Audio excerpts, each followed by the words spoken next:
ऐसे ही मान लीजिए कि ये यूजीसी का प्रश्न है आपके सामने यूनिट नंबर 1 से, और मान के चलिए कि ये यूजीसी में प्रश्न पूछा गया प्रश्न है, ये यूजीसी में पूछा गया ये प्रश्न है। पहला प्रश्न हमारे सामने है कि निम्नलिखित कथनों पर विचार करने हैं हमें, और प्रश्न कह रहा है कि सामाजिक समस्या का तात्पर्य ऐसी स्थिति से है जिससे समाज का एक बड़ा भाग प्रभावित होता है। क्या ये बात सही लग रही है आप लोगों को? जी सर। अगर ये स्टेटमेंट सही है तो बिल्कुल आप सही कहें। एक मिनट, पेन नहीं मिल रही है, एक मिनट थोड़ा सा। और दूसरा पॉइंट है यहाँ पर कि इसके परिणाम हानिकारक होते हैं, इसके परिणाम हानिकारक होते हैं। तो ये स्टेटमेंट भी सही है, जाहिर सी बात है। यहाँ पे अगर हम बात करें, ठीक है, अगर हम लोग बात करते हैं पहले स्टेटमेंट को लेकर तो ये भी सत्य है आपका, दूसरा भी स्टेटमेंट सत्य है। सामाजिक समस्याओं का समाधान व्यक्तिगत रूप से संभव होगा? एक बार बताइए, अपने दिमाग से सोचिए। नहीं होगा। तो जब नहीं होगा व्यक्तिगत तौर पर, तो फिर क्यों हम इसको थर्ड को चुनाव करें? इसलिए कहें 1 और 2 सही है। ऑप्शन नंबर आपका जो है सी वाला करेक्ट होगा। ऑप्शन नंबर सी करेक्ट हो जाएगा, यानी पहला गलत, दूसरा गलत और डी वाला गलत। देखिए ये यूजीसी एनटीए, जो एनटीए यूजीसी नेट है ना, ऐसे भी प्रश्न बनाते हैं, और आपने देखा भी होगा, किया भी होगा, इस टाइप के भी प्रश्न बनते हैं यूजीसी नेट में। तो इस प्रश्नों को हमें अपने कॉमन सेंस और तर्क वितर्क अपने अंदर ही चिंतन करके, वाद विवाद करके ऐसे प्रश्नों को सही करना पड़ता है। तो हम लोग बोलते हैं कि ये अप्लाइड प्रश्न है, ये कंसेप्चुअल प्रश्न है, इस तरीके से हम लोग बात करते हैं। तो मैं कहूँगा कि इसका करेक्ट जवाब ऑप्शन नंबर सी का चुनाव करें आप लोग। क्वेश्चन नंबर 2 है हमारे सामने, महिलाओं हेतु कानून में कौन सा प्रावधान शामिल नहीं है? देखिए महिलाओं के लिए बहुत सारे प्रावधान हैं, इस बात को आप सभी लोग ध्यान रखना। महिलाओं के लिए बहुत सारे, अब मैं आपको बताऊं, एक क्वेश्चन हर बार बनता है महिलाओं के सशक्तिकरण संबंध में योजनाओं को लेकर, मालूम होगा आपको। एक है ड्वाकर योजना, अब आप पहली बार नाम सुन रहे होंगे, क्योंकि इस बार की जो रणनीति होगी सोशल वर्क में पढ़ाई की, वो कुछ अलग टाइप से होगा, ध्यान रखिएगा।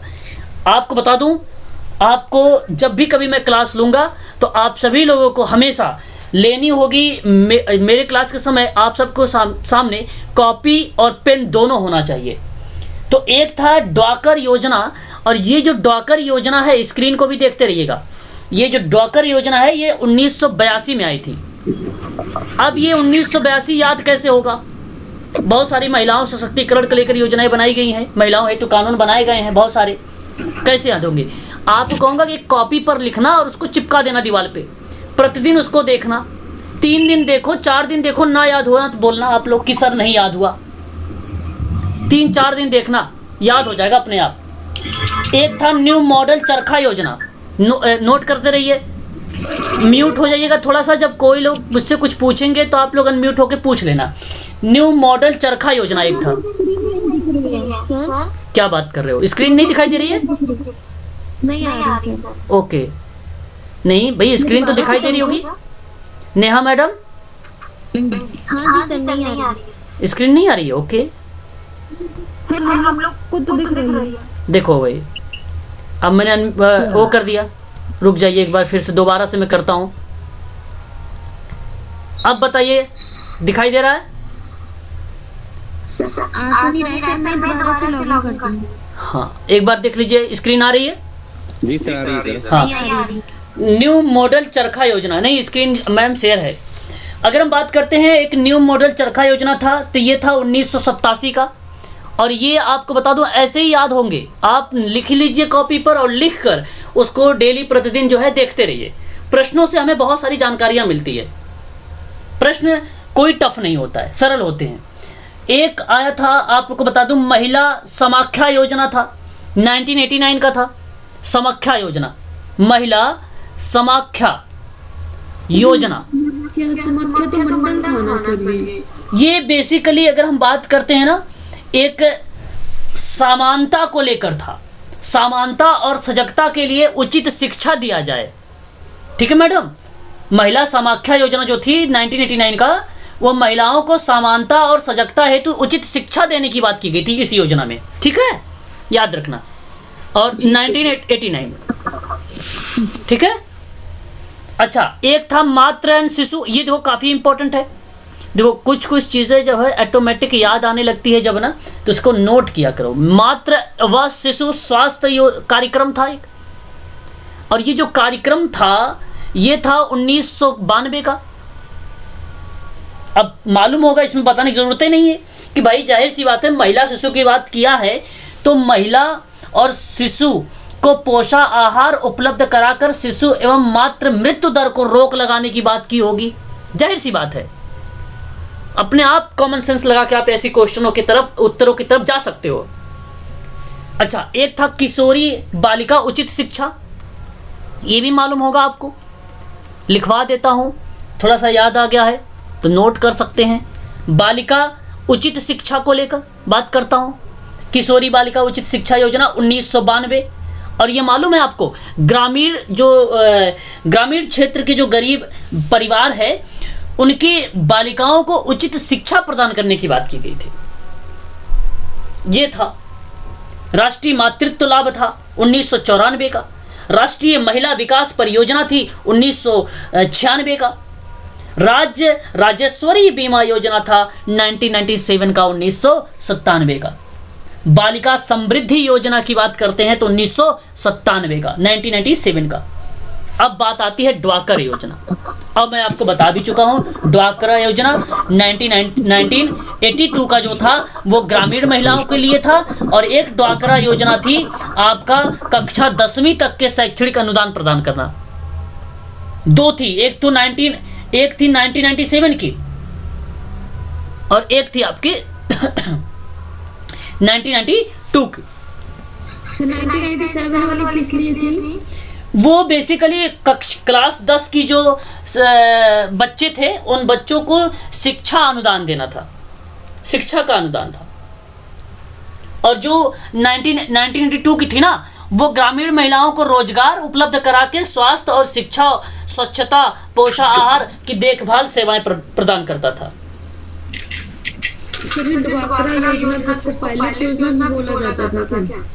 पायलट योजना, हाँ, आप पायलट योजना कब आई थी मालूम है आप लोगों को?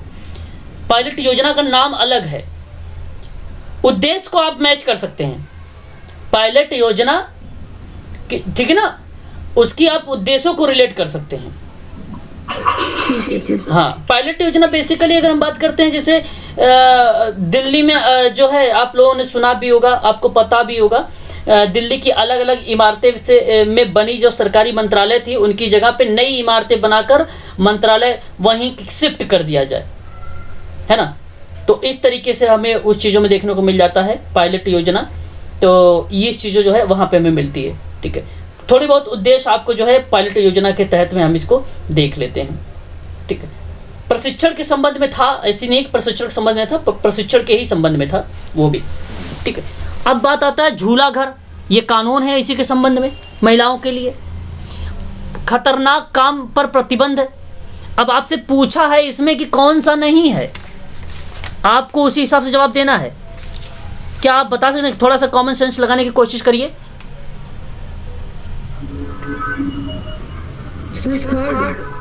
कोई नहीं है। रात, देखो यहाँ पे अगर हम बात करते हैं इसमें से कोई है, खतरनाक काम पर प्रतिबंध लगाना, रात में कार्य करने पर प्रतिबंध नहीं लगाओगे, महिलाओं के लिए कानून नहीं बनाओगे? क्या रात में महिलाएं काम करें?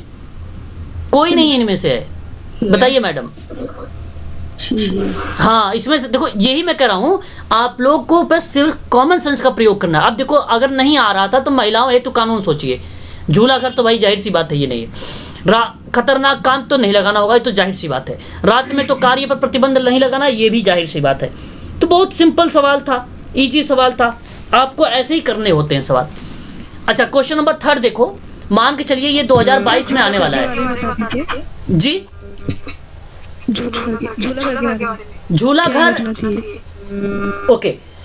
यहाँ देखिए, महिलाओं के लिए, एक मिनट, मैं आप लोगों के लिए ना, एक मिनट, आप लोगों के लिए वो ला रहा हूँ क्वेश्चन, ठीक है। अब देखिए यहाँ पे महिलाओं के लिए जो है झूला घर के बारे में बात की गई। ये एक प्रकार की जो है योजना है, झूले घर।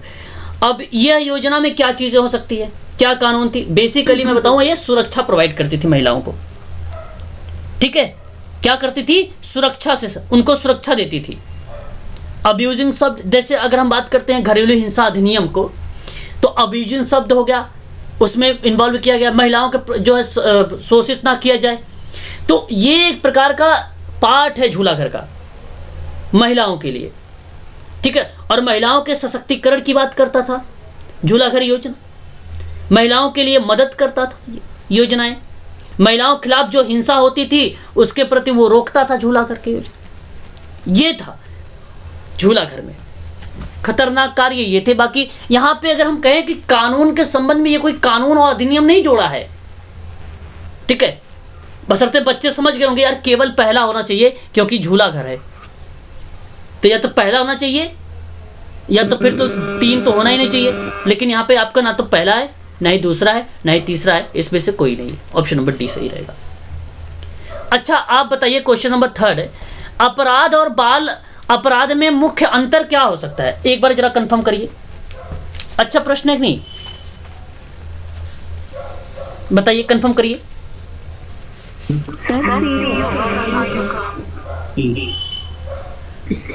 अच्छा, आयु का और श्रेणी का।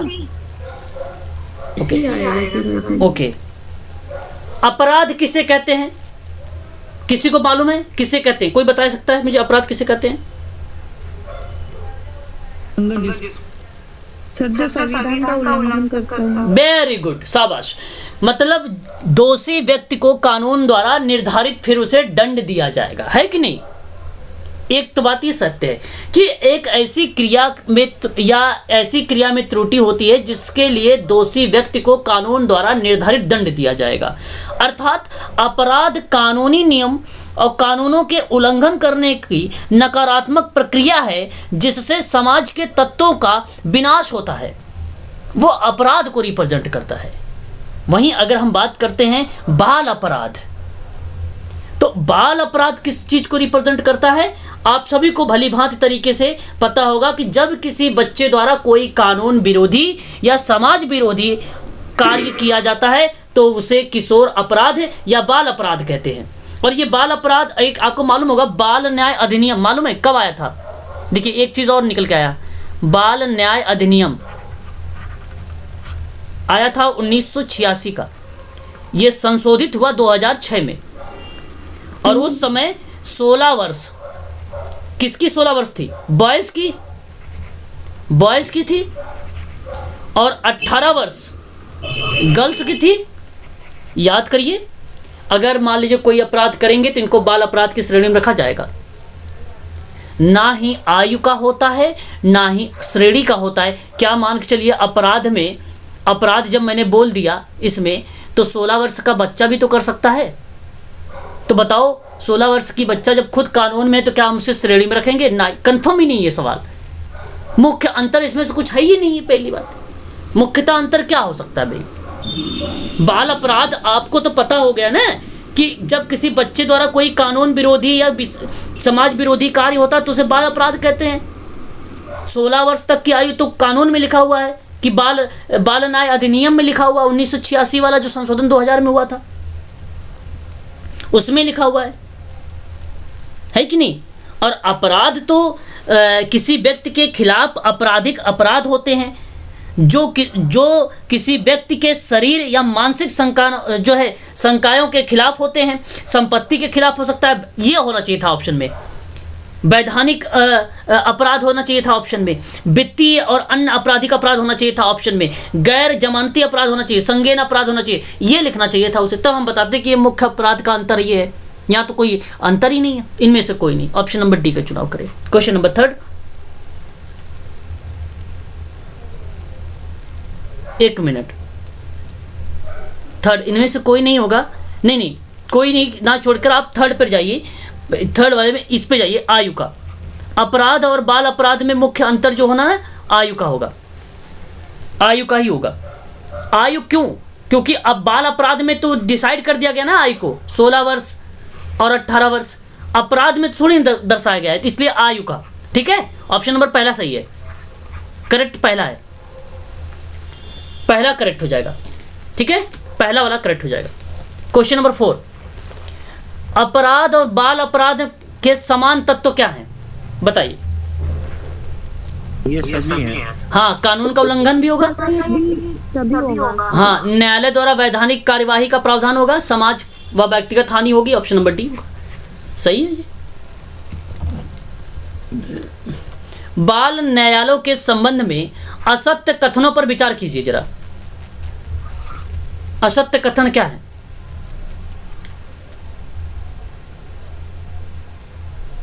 देखिए, विशेष विधि द्वारा मुकदमे की सुनवाई, ये सत्य है असत्य है? बताइए, बाल न्यायालय में होगा कि नहीं होगा?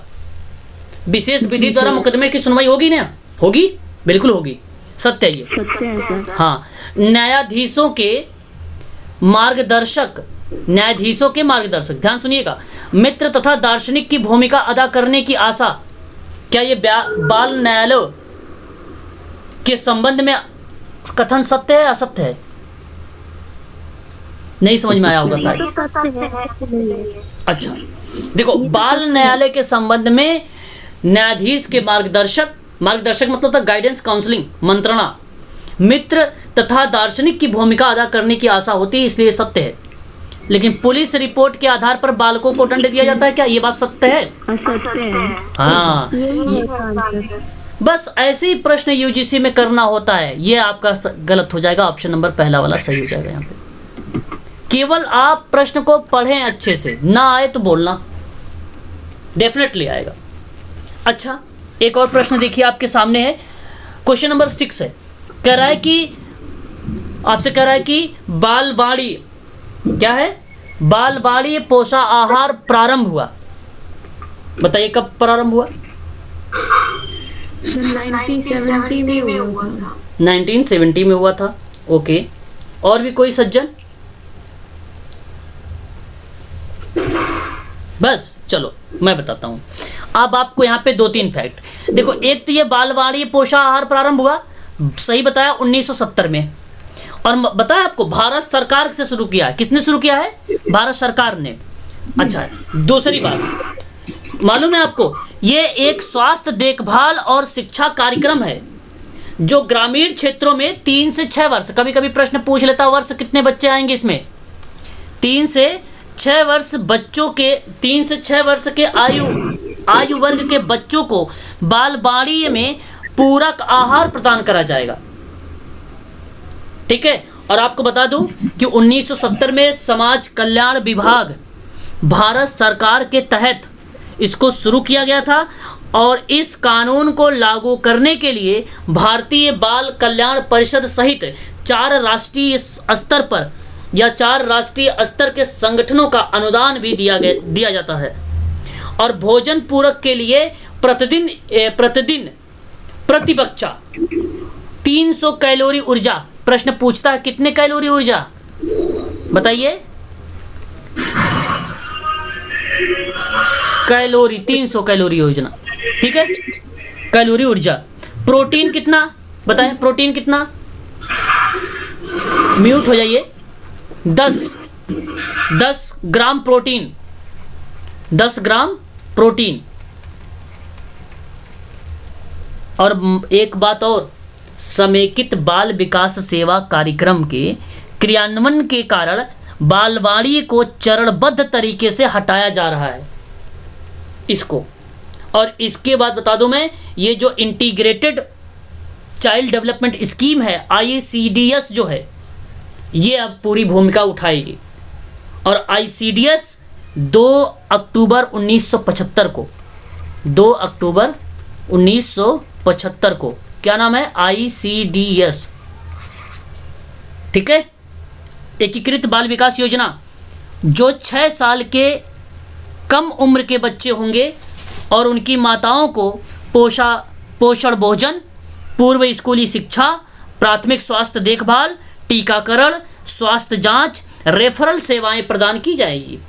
ध्यान रखना, ये इंडिया में है। ठीक है भाई, याद रखना ये सारी चीज़ें। इतना फैक्ट आपको बना देगा बालवाड़ी पोषाहार से, जितना मैंने बताया है। तो ये तो काफ़ी है, क्या ज़रूरत है आपको थ्योरी पढ़ने की लंबा चौड़ा? यही नोट करो, यहीं से आपको क्लियर हो जाता है बहुत सारी चीज़ें। आगे देखिए, क्वेश्चन नंबर 7, निम्नलिखित कथनों पर विचार करें। सामाजिक समस्याओं के समाधान का दायित्व वैयक्तिक होता है, क्या ये सही है? No sir.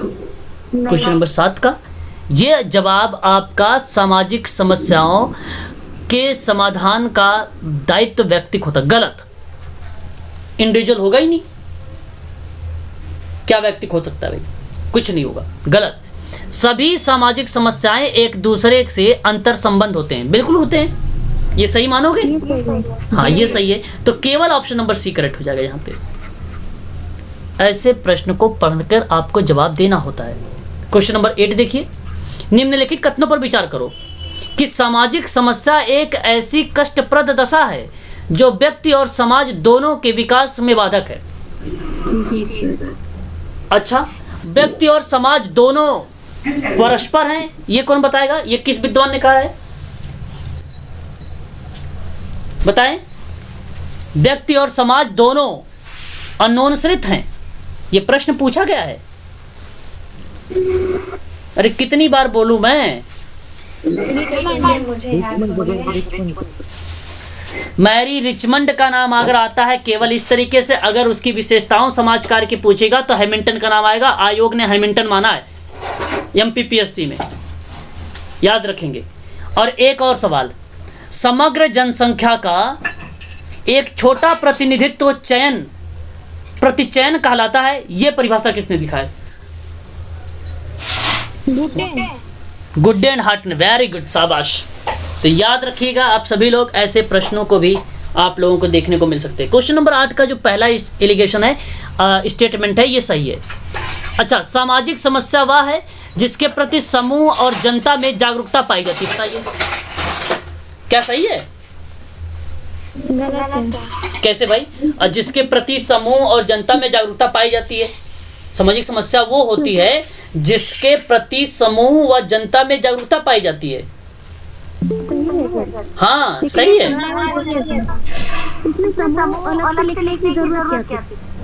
आपको कंफ्यूज करने के लिए लिखा है ना समूह और जनता में जागरूकता पाई जाती है, ये बात ठीक थी, लेकिन यहाँ पे सामाजिक समस्या वह है जिसके प्रति समूह और जनता के जागरूकता पाई जाती है, ये स्टेटमेंट सही है मैडम, ठीक है। यहाँ कंफ्यूज करने के लिए अगर आप सोच रहे हैं कि प्रति समूह और प्रति जनता क्यों लिखा, तो ये कंफ्यूज हो सकते, आपको कंफ्यूज करने के लिए, लेकिन समस्या वही है जो प्रति समूह प्रति जनता में जागरूकता पाई जाती है। नहीं कहते भाई, जो व्यक्ति सक्षम होता है उसने बहुत सारे समस्याओं से सामना किया होता है। नहीं, आप लोग मोटिवेशन वीडियोस देखते रहते होंगे, है ना? अनिल अंबानी, मुकेश अंबानी कैसे अमीर बने, ठीक है, और संदीप मैसूरी कैसे जो है कॉलेज ड्रॉप हुआ, ये सारी चीज़ देखते होंगे आप लोगों ने। तो ये कहीं ना कहीं जहाँ पे बंदा सफलता होता है वहाँ पे कहीं ना कहीं समस्याएं भी होती हैं, तो रीजंस होते हैं। ये सही है आपका, दोनों करेक्ट जवाब है ऑप्शन नंबर, आपका ऑप्शन नंबर सी सही रहेगा। क्वेश्चन नंबर 8 का देखिए, ये प्रश्न इतना सरल है मुझे बताने की जरूरत ही नहीं है, लेकिन आप लोग मुझे बताएं एक बार, 15 के 3 में क्या है? क्वेश्चन नंबर 9 है भाई, राज्य के महिलाओं और बच्चों के विशेष प्रावधान का अधिकार, अस्पष्टता 17, हाँ, और अनुच्छेद 39 की अगर हम बात करते हैं तो नहीं,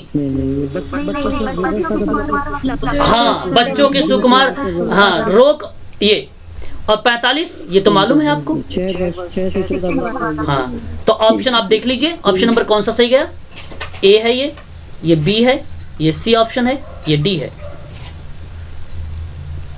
सी करेक्ट जवाब आपका सी। ऐसे प्रश्न को करना है, कोई जल्दबाजी नहीं। प्रश्न में अगर आप जल्दबाजी करेंगे तो आपके लिए ही वो घाटा साबित हो सकता है। चलिए आगे बढ़ते हैं, नेक्स्ट प्रश्न लेते हैं। कह रहा है कि राष्ट्रीय बाल परिषद कब आया? अब बताइए, इतना सरल प्रश्न। 1974 में? हाँ, हिंदू विवाह अधिनियम कब आया? 1955 में। अच्छा, अभी देखो मैंने बताया समेकित बाल विकास सेवाएं, अभी बोला है। अगर आप क्या बोल रहे हैं 1975 2 अक्टूबर को, तो सही बोल रहे हैं। और अगर आप राष्ट्रीय बाल कोष को तो 1978 कर लीजिए, हो गया ऑप्शन। बता दीजिए कौन सा सही हुआ? बी सही हो गया, वेरी गुड। तो ऐसे तो प्रश्न करना होता है। अब आप सोच रहे हैं ये याद कैसे होगा, मैंने बता दिया तो आपने देख लिया, आपको याद हो गया। ऐसे नहीं याद होगा, एक दो बार जब मेरी क्लास समाप्त हो तो उसको एक बार देखें, नोट्स को एक बार देखें आप, तो याद होगा। जेहन में तब आएगा जब आप बार बार उस चीज़ों को रिपीट होती रहेगी, अदरवाइज फिर भूल जाएगा। जून में एग्ज़ाम होने वाले हैं, अभी फरवरी चल रही है, मार्च में ही भूल जाओगे आप लोग। इसलिए बार बार इसको स्किप मत होने दो, माइंड से, माइंड में डाले रखो इसको, ठीक है। जब आप बार बार इन चीज़ों को देखते रहेंगे, पूछते रहेंगे, काम चलता रहेगा तो कोई दिक्कत नहीं होने वाली है आप लोगों को एग्जाम के दौर पे। क्वेश्चन नंबर 11, निम्नलिखित कथनों पर विचार कीजिए। विचार करो जरा, क्या बोल रहा है? कह रहा है कि 7 वर्ष से कम आयु के वाले बालक को अपराधी नहीं माना जा सकता है। मानोगे? अपराधी मानोगे उसे? मत मानो फिर, ठीक है, अच्छी बात है। अगर नहीं मान रहे हो तो ठीक है। 7 से 12 वर्ष के बच्चों को परिपक्वता की कमी, अब देखो 7 से 12 वर्ष के बच्चों की परिपक्वता का मतलब होता है मैच्योरिटी की कमी होने पर उसे अपराधी नहीं स्वीकार किया जा सकता है। क्या ये स्टेटमेंट दोनों कैसे लग रहे हैं?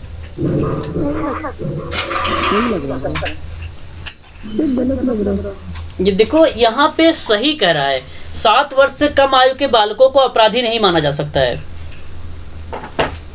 सही है, नहीं मानोगे तो सही है, ठीक है।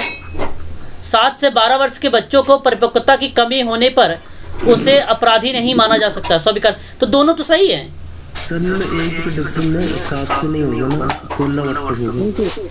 हाँ, जैसे यहाँ पे अगर हम प्रश्न के हिसाब से बात करें, प्रश्न कह रहा है कि हमें विचार करना है, तो जरा पढ़िए आप, क्या 7 वर्ष से कम आयु के बालक को अपराधी नहीं माना जा सकता है? ठीक लिखा है कि नहीं? मैं सही बोल रहा हूँ? तब ठीक कर लो आप भी। अगर मैं सही बोल रहा हूँ तो आप भी कहिए ठीक, ओके करिए। फिर आप देखिए, मैं दोबारा बोल रहा हूँ, 7 से 12 वर्ष के बच्चों को परिपक्वता की कमी होने पर उसे अपराधी नहीं स्वीकार किया जा सकता है। ठीक बोला मैंने? हाँ हाँ, परिपक्वता की कमी होने पर उसे अपराधी नहीं मानोगे, कारण यही होता है, मैच्योर थोड़ी है ना वो। ऑप्शन अब आपका जो है यहाँ पे सही है, सी वाला। देखो ये प्रश्न थोड़ा सा कंफ्यूजन था, लेकिन प्रश्न में अगर आप गहराई से इसको पढ़ें, मन से पढ़ें, दिमाग से पढ़ें, तर्क लगा के पढ़ें, तो प्रश्न सरल है। प्रश्न हार्ड नहीं है, प्रश्न सिर्फ सरल है। प्रश्न घुमाने के लिए नहीं हाँ, इसमें वर्ष सब कुछ डाल दिया। हाँ, अब आप जानते हैं ना, शाबाश। बॉय का कितना है? 16 और गर्ल्स की 18। और ये कौन सा अधिनियम में कहा गया है? बाल न्याय अधिनियम। इस 1986 में आया था। संशोधन कब हुआ? 2000 में। हाँ 2000 में, ठीक है। जिसको आप कहते हो किशोर न्याय अधिनियम। अब क्या बोलते हो? किशोर न्याय अधिनियम बोलते हो। बस शाबाश। देखो 2-3 फैक्ट याद हो गए आपके। प्रश्न सोशल वर्क का ही है ये। अच्छा देखिए 12, निम्नलिखित कथनों पर विचार करो। राष्ट्रीय बाल परिषद की स्थापना 1974 में आई थी। अभी भी बताया था मैंने, मैच किया आप लोगों ने। हाँ सही कर दो। हाँ अच्छा, परिवार और स्वास्थ्य कल्याण मंत्री इसके पदेन अध्यक्ष होते हैं। ये देख लो, क्या बताइए, सही है ये गलत? गलत है। राष्ट्रीय बाल परिषद की स्थापना, और आपको ये अच्छे से पता है कि 1974 की है।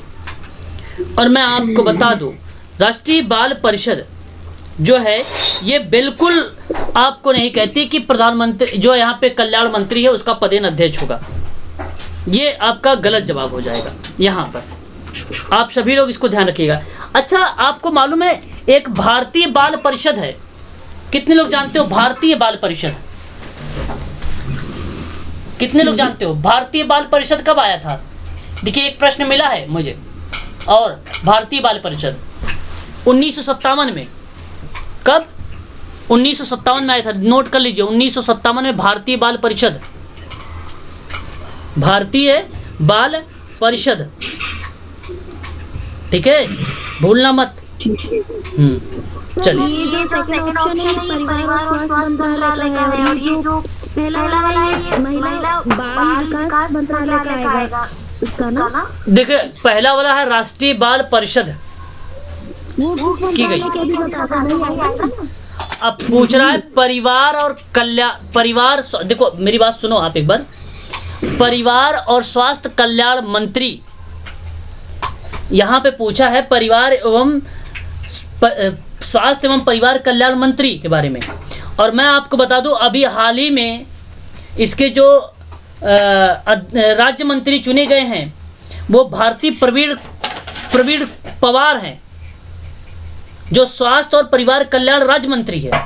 1 दिसंबर 2021 को विश्व एड्स दिवस के अवसर पर, तो ये परिवार के स्वास्थ्य संबंधी बात करता है, इसके पदेन अध्यक्ष होता है। अब ये जो है क्या ये राष्ट्रीय बाल परिषद के स्थापना उनमें अध्यक्ष है? ये प्रश्न वो है। प्रश्न आपका ministry of health and family welfare का जो अध्यक्ष है, इसके पदेन अध्यक्ष हैं, क्या ये राष्ट्रीय बाल परिषद की स्थापना आपका माने जाएंगे? नहीं माने जाएंगे। ये आपका गलत जवाब है। प्रश्न तो समझ आ गया, मैं ये कह रही हूँ, मैं ये पूछ रही हूँ, ये जो राष्ट्रीय बाल परिषद है ये किस मंत्रालय के अंतर्गत आएगा? इसका मंत्रालय कौन सा होगा? महिला बाल विकास मंत्रालय होगा, ये पूछ रही हूँ। अच्छा, राष्ट्रीय बाल परिषद, ठीक है। राष्ट्रीय बाल परिषद है आपका, ये भारत सरकार के द्वारा आया है। और यहाँ पे अगर हम बात करते हैं तो आई थिंक ये आपका आएगा केंद्रीय समाज कल्याण के अंतर्गत, समाज कल्याण के अंतर्गत आएगा, ठीक है। राष्ट्रीय बाल परिषद की स्थापना तो 1975 में हुआ, इस बात से तो सहमत हैं। और ये आपका जो बाल कल्याण परिषद है जिसको हम बोलते हैं एक मिनट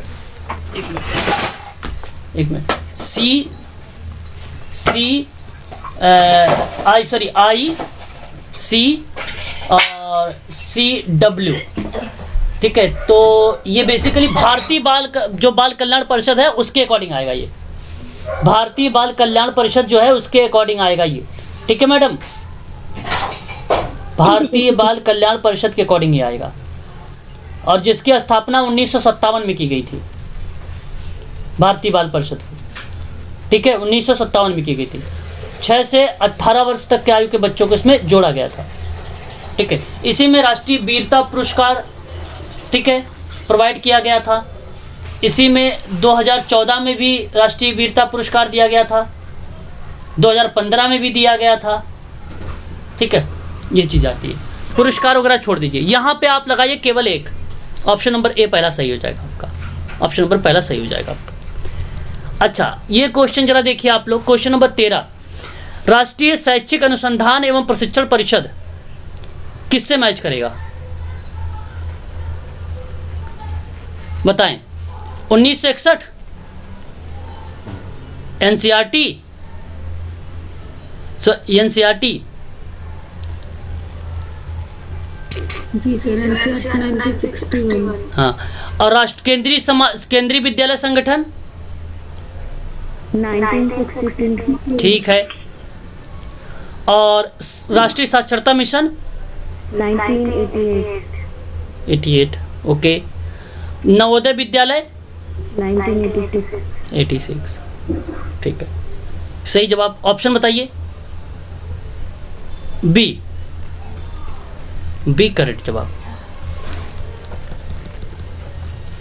देखिए, पूरक पोषण कार्यक्रम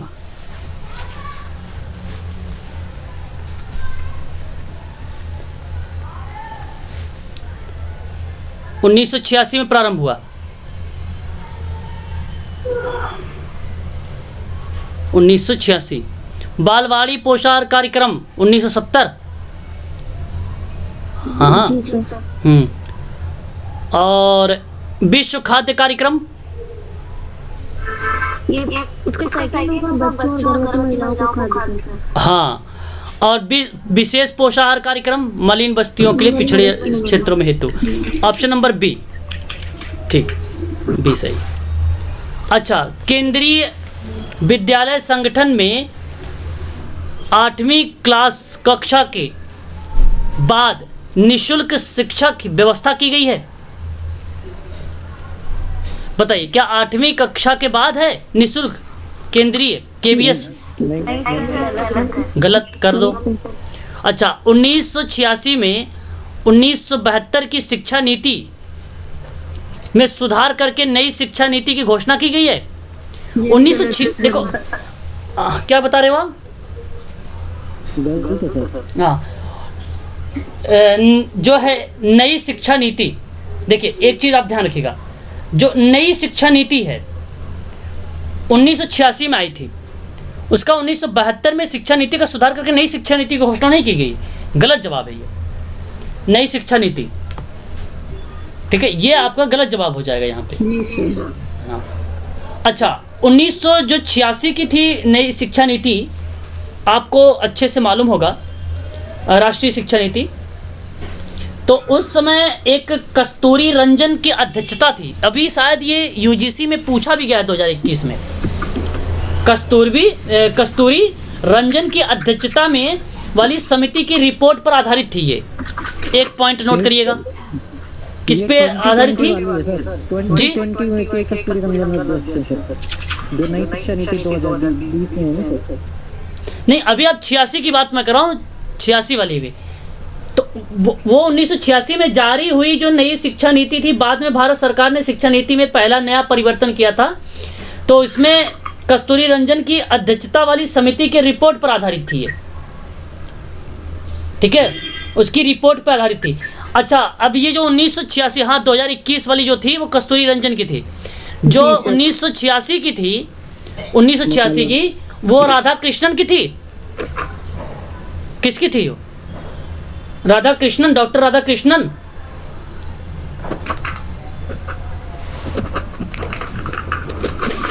भाई, जब 1968 की शिक्षा नीति का प्रस्ताव पारित हुआ था, या प्रस्ताव किया गया था, जिसमें राष्ट्रीय विकास के लिए प्रति वचनबद्ध, चरित्रवान और कुशल, कार्यकुशल युवक युवतियों को तैयार करने का जो लक्ष्य रखा गया था, ठीक है, तो उस समय इसको लागू किया गया था 1986 में। और इसी बीच राष्ट्रीय शिक्षा नीति की समीक्षा के लिए 1990 में आचार्य राम मूर्ति की अध्यक्षता में समीक्षा समिति आई थी। और 1993 में प्रोफेसर यशपाल समिति का गठन हुआ था। और नई शिक्षा नीति जो 2020 की थी भारत की, वो भारत सरकार द्वारा 29 जुलाई 2020 को घोषित किया गया। और 1986 में जारी हुई थी नई शिक्षा नीति। बाद में भारत की शिक्षा नीति में यह नया परिवर्तन देखने को मिला।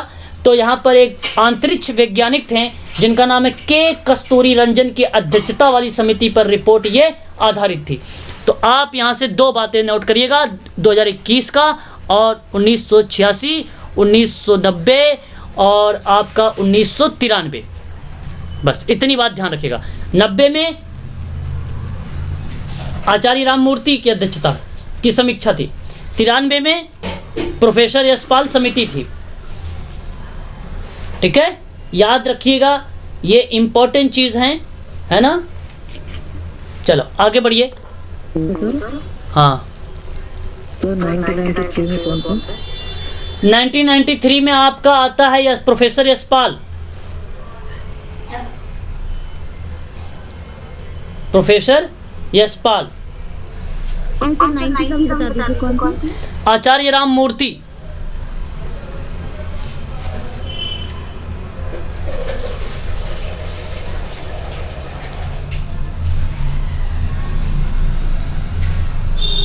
चलिए आगे बढ़े, नेक्स्ट क्वेश्चन देखते हैं हम लोग। चला जरा आप लोग मुझे बताइए, यहाँ पे एक नाम आप देख रहे हैं बीसीजी का नाम, है ना। आपको अच्छे तरीके से मालूम होगा, आप भलीभांति तरीके से परिचित होंगे, ठीक है। और अगर हम बात करते हैं यहाँ पर कि बीसीजी का टीका 6 रोग को रोकने के लिए लगाया जाता है, बताएं क्या बीसीजी का टीका? हाँ बिल्कुल, हाँ, हाँ, और यह फेफड़े पर असर नहीं करता है। जरा आप मुझे बताएं। गलत होगा, असर करेगा। क्षय रोग जी असर करता है? हाँ सर, असर करता है। बिल्कुल। क्षय रोग को हम लोग बोलते हैं टीबी, है ना, क्षय रोग को। और आपको पता है कि अगर मान लीजिए सक्रिय क्षय रोग टीबी संक्रमण के लक्षणों में कई हफ्ते तक चलने वाली खांसी हो, बलगम हो, रक्त के साथ खांसी, बुखार, रात को पसीना आना, बुखार और सीने में दर्द होना, है ना, ये कहीं ना कहीं क्षय रोग को रिप्रेजेंट करता है। और इस रोग का सबसे अधिक बोझ झेलने वाले 6 देश हैं। एक है भारत, दूसरा है आपका पाकिस्तान, तीसरा आपका है इंडोनेशिया, चौथा है आपका चीन, पांचवा है आपका नाइजीरिया, छठा है आपका दक्षिण अफ्रीका। ठीक है, एक क्वेश्चन के प्रति और भी चीजें आप लोगों को देखने को मिल रही है। ठीक है, और बीसीजी का पूरा नाम जानते हैं कोई? बैसिलस, क्या नाम है इसका? बैसिलस कॉलमेट गुरियस। हाँ, बैसिलस कॉलमेट गुविरिन बीसीजी का पूरा नाम। तो ये भी आप ध्यान रखेंगे। क्वेश्चन यहाँ पे अगर सही होगा तो केवल पहला सही होगा। अच्छा, आगे बढ़िए। क्वेश्चन नंबर 17, डीपीटी के बताइए जरा इसके बारे में। डीपीटी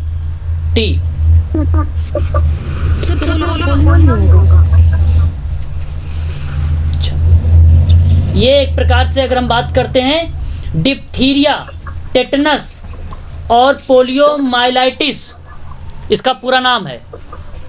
तो बताओ इनमें से कौन सा शामिल नहीं है? डिप्थीरिया है, पोलियो है, टिटनस है, काली खांसी नहीं है। ऑप्शन नंबर यही। इसका पूरा नाम पूछ लिया ना, एक प्रकार से ये समझ लो, फुल फॉर्म पूछ लिया। बीसीजी में आ जाएगा क्या? बीसीजी में काली खांसी, हाँ आ जाएगी, बिल्कुल आ जाएगी, बिल्कुल। हाँ ठीक है मैडम, चलो ये तो पूरा नाम आपको पता हो गया। अच्छा, एक और देखिए सवाल, राष्ट्रीय सेवा योजना का प्रारंभ कब किया गया? बताइए।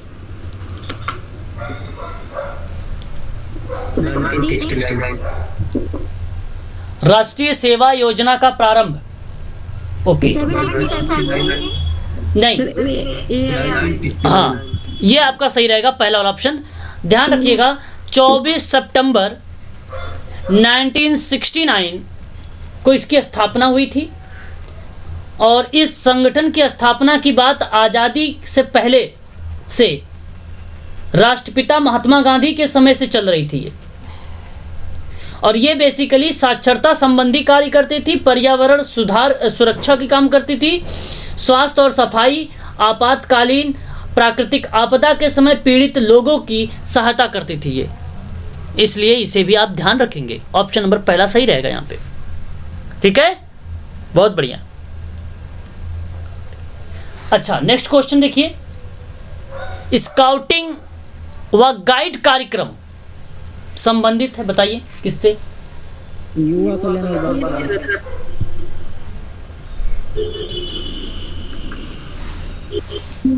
विभाग से।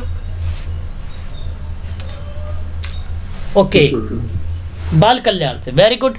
अच्छा, सही जवाब इसकी अगर हम बात करते हैं तो ये बेसिकली युवा कल्याण से है। अगर हम बात करते हैं यहाँ पे तो ये एक प्रकार का युवा कल्याण से संबंधित है। और आपको बता दूं कि विद्यालय में आयोजित 3 दिवसीय गाइड प्रवेश प्रथम द्वितीय सोपान को प्रशिक्षण कार्यक्रम एक प्रकार से रंगारंग सांस्कृतिक कार्यक्रम के साथ ये संपन्न होता है। ये एक प्रकार से भारत में स्काउटिंग की शुरुआत की गई थी सन 1907 में। कब? 1907 में। और 1907 में Madan Mohan Malviya, Annie Besant, Pandit Jawaharlal Nehru Bharat scout and guideline ये एक प्रकार से गाइड कार्यक्रम में एक अहम भूमिका रही है। तो मैं आप सबसे कहूं कि ये बाल कल्याण से नहीं है, ये युवा कल्याण से है।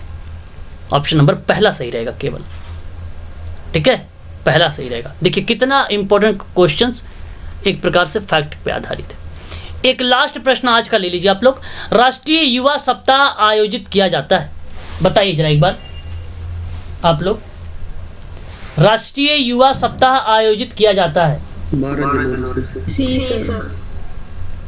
ओके, सी, ओके, यहीं पर सही जवाब कि 12 जनवरी को, ठीक है। अच्छा, 12 जनवरी से ये 16 जनवरी तक चलने वाला सप्ताह होता है, तो राष्ट्रीय युवा सप्ताह के रूप में मनाया जाता है ना, इसको ध्यान रखिएगा। और ध्यान रखिए अंतर्राष्ट्रीय युवा दिवस बताइए। 12 वेरी गुड, शाबाश, 12 अगस्त को, ठीक है, ये 12 अगस्त को अंतर्राष्ट्रीय युवा दिवस। तो आज के लिए इतना ही रखिए आप सभी लोग, ठीक है ना, चलिए, ठीक है।